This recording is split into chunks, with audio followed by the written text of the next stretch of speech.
More than 8,000 miles from the American mainland lies Australia.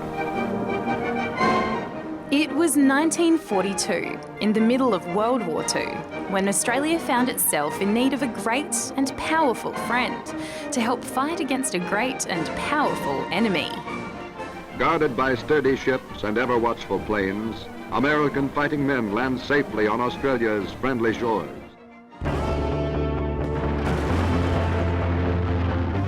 Just a few months earlier, Japan had bombed American and British forces at Pearl Harbor in Hawaii, bringing the United States into the war.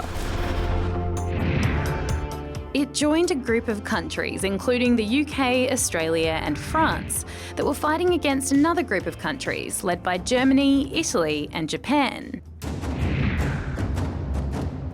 Japan's plan was to take control over the whole Pacific region.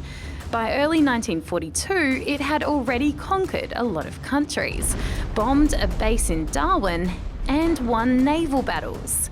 So Japanese forces were confident and decided to invade the Solomon Islands and Port Moresby in Papua New Guinea via the Coral Sea.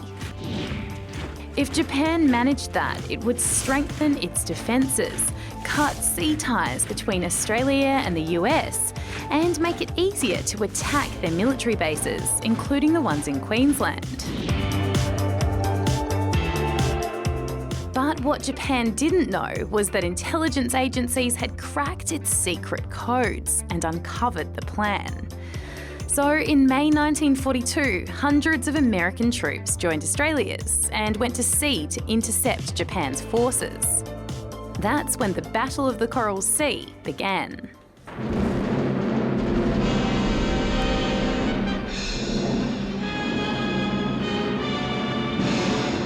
The fighting went on for several days, as both sides searched by air for each other's vessels and attacked them from far away. They did that by launching fighter planes from huge aircraft carriers and dropped torpedoes or bombs on the enemy.